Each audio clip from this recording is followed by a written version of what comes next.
So I'm so impressed by Karwan, what it has done and the way it's grown and the way it's been able to sustain its energy and intense engagement.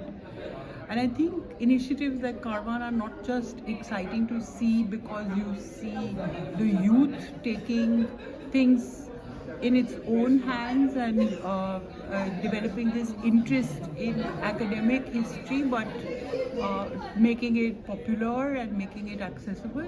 But I also think that as the space for history is shrinking in our formal institutions and their curricula and syllabi, the kinds of broad-ranging engagement that Karwan brings together and maintains becomes an increasingly precious space that we have to treasure.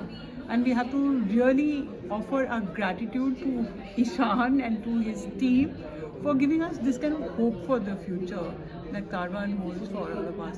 Really, sincerely, thank you.